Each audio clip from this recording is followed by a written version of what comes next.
تو 10ویں محرم کا دن جو ہے ہر دور کے مسلمانوں کے درمیان ایک تعلق بھی قائم کرتا ہے.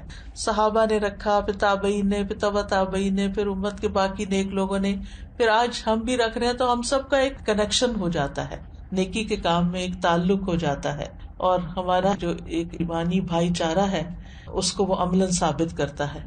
والمؤمنون والمؤمنات بعضهم اولیاء بعض، مومن مرد اور عورتیں ان کے بعض کے دوست ہیں. اور یہ دوستی صرف اپنے زمانے کے لوگوں کے لیے نہیں بلکہ پیچھے سے چلی آ رہی. اور 10ویں محرم کا دن شکر ادا کرنے اور مصیبتوں میں اللہ سے مدد طلب کرنے کا دن ہے. اس دن موسیٰ علیہ السلام سے ان کی قوم نے کہا انا لمدرکون، سورۃ الشعراء کی آیت نمبر 61 ہے. تو موسیٰ علیہ السلام نے جواب دیا کلا ان معی ربی سیہدین، ہرگز نہیں، بے شک میرے ساتھ میرا رب ہے، وہ مجھے ضرور راستہ بتائے گا، وہ میری مدد کرے گا. تو بہرحال جب قوم پار ہو گئی تو پھر موسیٰ علیہ السلام نے شکرانے کے روزے کے لیے کہا.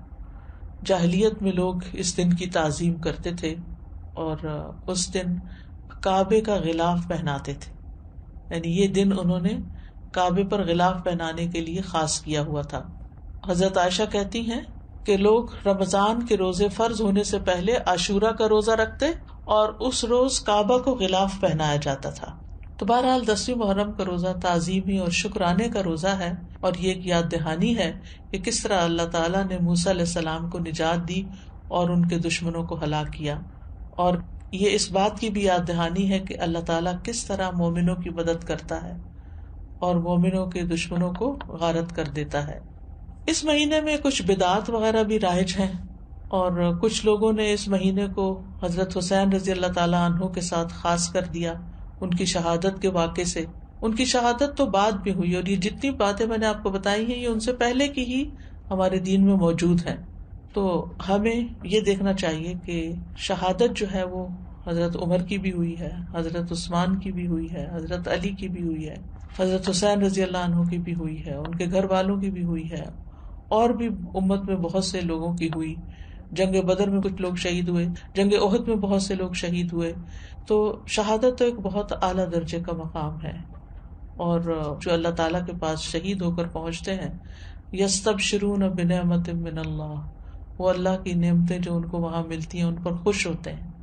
تو اس لیے ہمیں ان کے لیے دعا کرنی چاہیے، لیکن دین میں ایسے کام نہیں کرنے چاہیے جو نبی صلی اللہ علیہ وسلم نے نہیں کیے بلکہ ان سے منع بھی کیا. آپ صلی اللہ علیہ وسلم نے فرمایا وہ شخص ہم میں سے نہیں جو اپنے رخسار پیٹے، کپڑے پھاڑے اور جاہلیت کی باتوں کی طرح باتیں کرے. مومن مصیبت کے وقت صبر کرتا ہے، اجر کی نیت رکھتا ہے، تقدیر پہ راضی رہتا ہے. تو اس دن کو نہ ہی جشن کا دن بنانا چاہیے اور نہ ہی غم کا دن بنا لینا چاہیے، بلکہ وہ کرنا چاہیے جس کی ہمیں قرآن و سنت سے تعلیم ملتی ہے. بس دعا ہے کہ اللہ تعالی ہمیں روزے رکھنے کی توفیق عطا فرما دے، کیونکہ واقعی یہ ایک بڑا جہاد ہے نفس سے، اور خاص طور پر جب انسان بیمار ہو جاتا ہے تو اس صورت میں اور بھی مشکل ہو جاتا ہے، اور جو عمر بڑھتی جاتی، لیکن اگر عادت پڑ جائے تو پھر انسان کے لیے آسان ہو جاتا ہے. وآخر دعوانا ان الحمد للہ رب العالمین. سبحانک اللہم وبحمدک، اشہد ان لا الہ الا انت، استغفرک واتوب الیک. السلام علیکم ورحمۃ اللہ وبرکاتہ.